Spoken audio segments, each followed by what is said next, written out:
Persebres é a história de Marjane, que com 10 anos viveu a transição de um país ocidentalizado para um país fundamentalista. Os personagens principais são Marjane, Hebe, seu pai, sua mãe, uma mulher revolucionária, sua avó, uma senhora bacana, seu tio que viveu experiências inacreditáveis, Julie, sua primeira amiga na Áustria, e seu ex-marido, uma pessoa bem diferente. Sua família era bem conhecedora. Marjane tinha acesso a muitos livros importantes e o seu senso de justiça era bem aprimorado.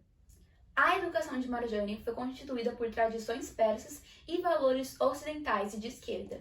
Marge sempre concordava com as opiniões dele. No começo da trama, há uma introdução explicando mais ou menos a história do país onde o livro se passa. Marjane explica a invasão árabe na Pérsia em 642 d.C., a morte de Maomé. Passando um pouco do prefácio, o livro começa a nos contar sobre o real contexto histórico do Irã naquela época. O Irã odiava o Ocidente e, por conta disso, nenhum tipo de referência ao lado esquerdo do globo era permitido. Por exemplo, nada de gravatas em homens, nem acessórios e calças em mulheres. Muitos massacres, prisões e bombardeios aconteciam naquela época, e todos falavam que era culpa de Shah, o rei. O país estava em ódio mortal com ele. Muitos queriam a república como forma de governo, e depois de um tempo, Shah saiu do comando. Na volta dos anos 80, quando Marjane tinha voltado com seus pais de uma viagem na Europa, anunciaram que seu país estava em guerra, pois os fundamentalistas iranianos haviam provocado os aliados xiitas do Iraque contra Saddam. Entre guerras e mais guerras, Marge odiava seu país, e por isso seus pais decidiram que ela deveria morar na Áustria. Feminino sobre o conservadorismo religioso.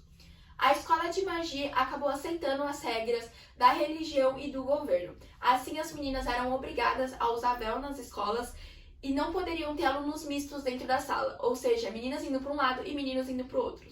Além de que mulheres só poderiam andar acompanhadas de homem na rua se ele fosse o seu marido. E não poderiam também estar muito arrumadas, com maquiagens e acessórios. Quando Marge tinha 14 anos, seus pais decidiram que ela iria morar por um tempo na Áustria, para ser mais feliz, ter mais oportunidades e fugir da guerra de seu país.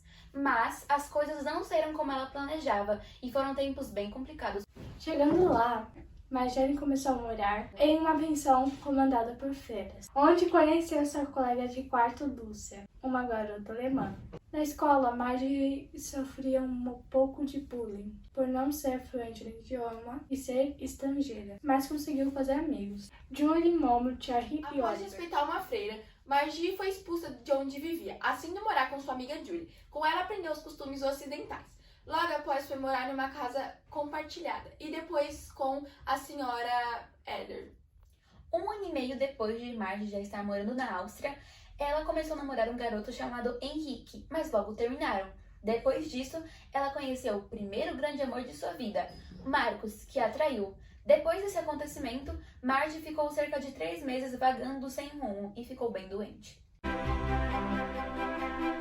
Apesar das gigantescas diferenças entre a minha vida e a história de Marge, o que eu mais me identifico com esse livro é a força e determinação da protagonista, pois ela nunca desiste de alcançar os seus objetivos, e mesmo quando ela não concorda com alguma coisa e tenha que ser uma questão de honra ela se submeter àquilo, ela não faz. E pra mim a maior mensagem do livro é que você tem que seguir atrás dos seus sonhos e ser forte e corajoso. O trecho que eu mais gostei em Persépolis foi um que diz assim: na vida você encontrará muitos idiotas. Se eles te machucarem, diga a si mesmo que é porque eles são estúpidos. Isso ajudará a evitar que você reaja à crueldade deles, porque não há nada pior do que a amargura e a vingança. Mantenha sempre a sua dignidade e seja fiel a si mesmo. A avó de Marjane em Persépolis. Vemos o machismo e a intolerância religiosa como grandes preconceitos. Infelizmente, alguns países ainda têm esse tipo de intolerância.